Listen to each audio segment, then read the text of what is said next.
सभी माताओं एवं बहनों को एक बार फिर मेरे चैनल पर स्वागत है। आप सभी का बहुत बहुत धन्यवाद मुझे इतना प्यार एवं सम्मान देने के लिए। आप सभी ऐसे ही मुझे एप्रिशिएट करती रहिएगा। मैं आपके लिए स्वयं सहायता समूह की सभी प्रकार की जानकारियां लेकर आती रहूँगी। वीडियो को फटाफट लाइक कर दो, चैनल को सब्सक्राइब कर दो एंड बेल आइकन पर प्रेस करके ऑल पे सेट कर लो ताकि सभी जानकारियां आप तक सबसे पहले पहुंच पाए। आज हम बात करने वाले हैं समूह सखी मनमानी करे तो क्या करें। समूह सखी की सेवा समाप्त हो सकती है अगर वो मनमानी करती है तो। चलो तो डिटेल में जानते हैं ये पूरी जानकारी। सबसे पहले तो मैं आपको बता दूं, अगर समूह सखी किसी भी तरह की मनमानी समूह की महिलाओं के साथ करती है या समूह की दीदियों के साथ करती है तो उसकी शिकायत आप ब्लॉक पर ब्लॉक अधिकारी से कर सकती है। वो लोग इस पर तुरंत एक्शन लेते हैं। ब्लॉक में बीपीएम अधिकारी मुख्य होता है, उनको आप अपनी शिकायत कर सकती है। वो आपकी किसी भी तरह की समूह से जुड़ी शिकायत का तुरंत निराकार करेंगे, तुरंत एक्शन लिया जाता है। अगर वहाँ भी कोई किसी केस में नहीं सुने तो जिले या डिस्ट्रिक्ट पे जाकर विकास भवन NRLM ऑफिस जाकर भी शिकायत कर सकते हैं। समूहों को लेकर भारत सरकार पूरी तरह से अलर्ट मोड पर है, तो कोई किसी भी तरह की मनमानी करे आप अपनी बात या शिकायत NRLM ऑफिस में कह सकते हैं, कर सकते हैं। अब बात करते हैं समूह सखी के क्या क्या उत्तरदायित्व हैं, उसे समूह के साथ में क्या करना चाहिए और क्या नहीं करना चाहिए, जिससे उसकी नौकरी ना जाए और सेवा पर बनी रहे, नहीं तो उसकी सेवा समाप्त हो जाएगी। जो समूह सखी बनती है उसकी परमानेंट कोई जॉब नहीं होती, 1 साल का उसका अनुबंध होता है। अगर सही से कार्य कर रही है तो सेवा बढ़ाई जा सकती है, अन्यथा सेवा भी समाप्त हो सकती है। किसी दूसरी पढ़ी लिखी एवं ईमानदार दीदी को समूह सखी बनाया जाएगा। तो चलिए देखते हैं समूह सखी को क्या क्या करना है। सबसे पहला तो समूह सखी को स्वयं सहायता समूह की बैठकों को अपने हिसाब से न लगवाएं। सबसे पहला काम क्या करना है, समूह सखी को स्वयं सहायता की बैठक को अपने हिसाब से न लगाएं।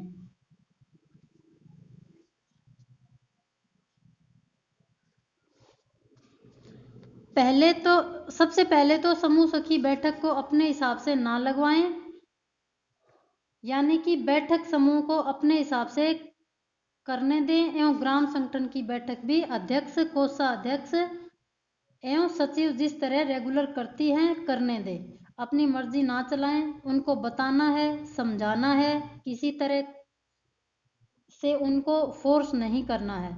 समूह की बैठक में अध्यक्षता नहीं करेंगी, उसे चुपचाप बैठे रहना है। कोई जानकारी अगर देनी है तो वो ही बोलना है, अन्यथा समूह या ग्राम संगठन के किसी अंदरूनी मामले में नहीं बोलना है। दूसरी बात है, समूह की बैठक में देर से नहीं जाना है। इसका मतलब ये नहीं कि वो समूह सखी है एवं उसके अंडर में 5 से 10 समूह है तो वो लीडर हो गई या समूह की मालिक हो गई। वो जब चाहे उसके हिसाब से जाए, मन हुआ तो गई, नहीं तो नहीं गई। समूह की बैठक में टाइम से उसे आना होगा, ये उसके लिए जान लेना जरूरी है। तीसरी बात है, समूह की बैठक में एजेंडा के साथ ही जाना है। तो इसका मतलब यही है कि वो समूह की मीटिंग में एजेंडा बनाकर ही जाएं, क्या क्या प्रस्ताव कराने हैं, बैठक कैसे करनी है, रजिस्ट्रों में एंट्री वगैरह आदि के काम उसको करने होते हैं। जब तक समूह सक्षम नहीं हो जाता तब तक समूह की सभी दीदियों को हर तरह से मदद करनी है, लिखने समझने में। बाद में तो वो खुद ही समझदार हो जाती है, लेकिन शुरू में उनको समझाना पड़ता है। समूह की जानकारी छिपाकर कुछ लोगों को लाभ दिलाना, समूह सखी को ऐसा नहीं करना है। अगली बात है इसमें, समूह सखी को थोड़ी पढ़ी लिखी अच्छी होती है। समूह सखी थोड़ी पढ़ी लिखी होती है एवं चीज़ों के प्रति जिम्मेदार भी ज़्यादा होती है। वो ब्लॉग पर आती जाती भी रहती है, इसलिए उसको समूह की हर तरह की बातों का नॉलेज होता है। इसलिए ही उसको रखा जाता है कि समूह को हर प्रकार की जानकारी सभी दीदियों तक समय पर पहुंचाती रहे। तो इसलिए उसे किसी भी जानकारी को समूह की माता बहनों से छिपाना नहीं है कि कोई भी पैसा या काम या कोई भी किसी भी तरह का लाभ की बात अगर हो तो समूह की दीदियों से बिल्कुल भी छिपाना नहीं है। उनको हर चीज़ बता बता कर समूह सखी को करनी है। या कुछ अपनी पहचान वाली बहनों या खास समूहों अगर उसने बना रखे हों या किसी महिलाओं से खास व्यवहार उसका हो तो उन्हीं को फायदा पहुंचाती हो और उन्हीं को फायदा पहुंचाती रहे, ऐसा समूह सखी को नहीं करना है। क्योंकि समय समय पर जांच भी होती है समूहों की ब्लॉक के द्वारा एवं डिस्ट्रिक्ट लेवल पर से भी अधिकारी समय से समय पर वहाँ आते हैं एवं जांच करते हैं। तो ऐसा अगर वो करती हैं उन्हें नौकरी से हाथ धोना पड़ सकता है। तो समूह सखी को ऐसा कुछ नहीं करना है जिससे उसको दिक्कतों का सामना करना पड़े। अगली बात है, समूह की बैठक में कोई निर्णय समूह सखी को नहीं लेना। ठीक है, तो समूह सखी जब भी समूह की मीटिंग होगी और निर्णय लेने की बात आएगी तो वो चुपचाप बैठेगी, अपने अनुभव बताएगी, राय दे सकती है, लेकिन वो समूह का निर्णय नहीं ले सकती एवं अपनी कोई भी बात उन पर जबरदस्ती थोपेंगी नहीं। अगला है, समूह को आधी अधूरी जानकारी नहीं देना चाहिए। वो समूहों की दीदियों को किसी भी प्रकार की जानकारी ब्लॉक से आए और वो आधी अधूरी नहीं दे, क्योंकि वो पूरी बातें जानती है, ब्लॉक पर वो ही आती जाती है, इसलिए उसी को सारी बातें पता होती है। तो उसको समूह की महिलाओं को आधी अधूरी जानकारी नहीं देनी है। समूह की दीदियों को भ्रमित न करें और कोई काम टालना नहीं है। तो समूह की महिलाओं को भ्रमित तो बिल्कुल ही ना करें कि किसी भी तरह की बातों का इनको किसी और के द्वारा पता चले और वो समूह सखी से पूछे ये बात है क्या दीदी, तो कहे कि अरे ऐसा नहीं है, आपको तो किसी ने गलत बता दिया, जबकि बात सही सही थी। वो कोई भी काम हो समूह का टालना नहीं है, समय से पूरा करना है। किसी भी महिला को काम हो उसी टाइम हर संभव करने की कोशिश हर हाल में करनी है। मीटिंग्स को भी टालना नहीं है और जब भी दीदियां हेल्प करने की कहे उनकी हर हाल में मदद करें, उनकी सहायता करें, ये समूह सखी को करना होता है। अगला है, समूह के रजिस्टर पूरे करवा कर ही आना है। समूह सखी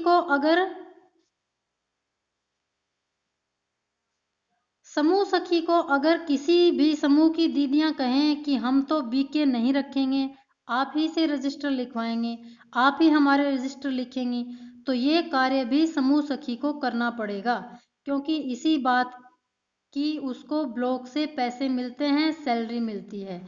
बीके क्या होती है इसका भी वीडियो मेरे चैनल पे डला हुआ है, अगर आपको इसकी भी जानकारी नहीं है तो आप बीके का वीडियो देख सकती है। समूह की बीके, ग्राम संगठन की बीके, क्लस्टर की बीके, इन सभी की जानकारी मेरे चैनल पे पहले से डली हुई है, तो आप अपनी जानकारी के लिए उनको देख सकती है। तो समूह सखी रजिस्टर लिखने के कोई पैसे नहीं लेगी, रजिस्टर पूरे लिख के ही मीटिंग से आएगी।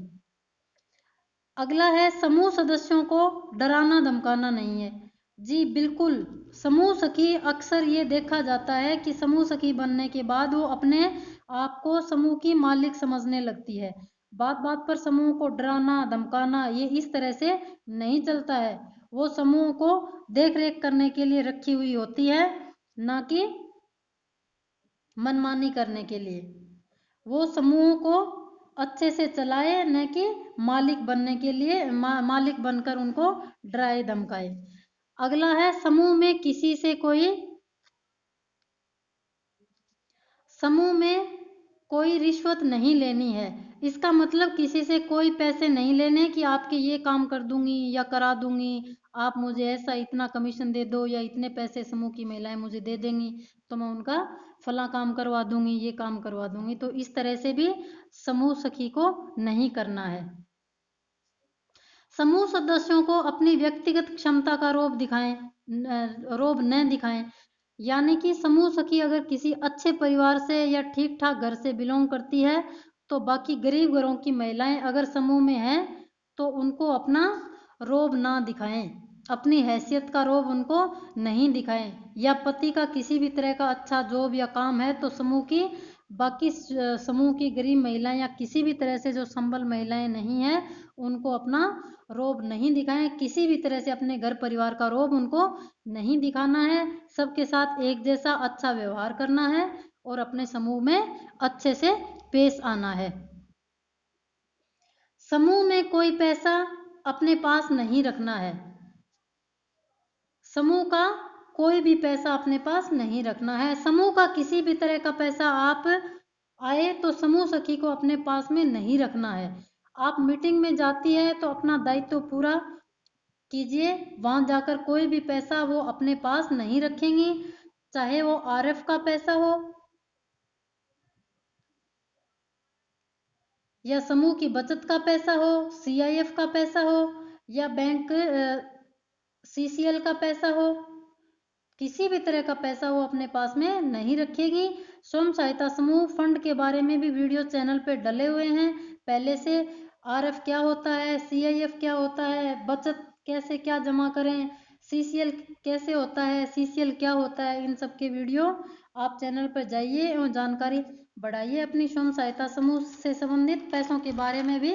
और इन सब की वीडियो भी आप मेरे चैनल पे जाके देख सकती है। तो पैसे का हिसाब किताब समूह अपने पैसों का रखेगा एवं ग्राम संगठन अपने पैसों का रखेगा। आपको यानी समूह सखी को किसी भी तरह के पैसों से कोई लेना देना नहीं होना चाहिए।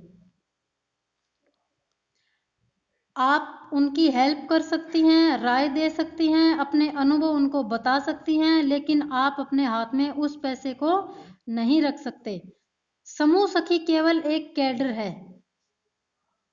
समूह सखी केवल एक कैडर है, समूह की मालिक न बने। अच्छा ठीक है, तो समूह सखी बनने के बाद आप ये न समझें कि आपको 5 या 8 या इससे ज़्यादा कम ज़्यादा जितने भी समूह आपको दे दिए गए हों तो आप उनकी मालिक बन गई हैं।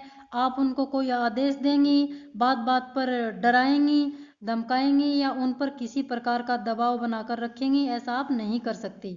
आप ऐसा बिल्कुल भी नहीं कर सकती क्योंकि आप उनकी मालिक नहीं हैं। आप केवल उनकी सहायता के लिए रखी गई है, जिसका सरकार द्वारा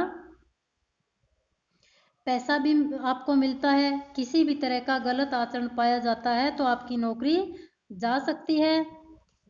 तो आपको मेरे द्वारा दी गई जानकारी कैसी लगी कमेंट करके ज़रूर बताएं। वीडियो को लाइक तो अवश्य कर दें। मिलते हैं दूसरी नई जानकारी के साथ। तब तक के लिए आप सबका बहुत बहुत धन्यवाद। भारत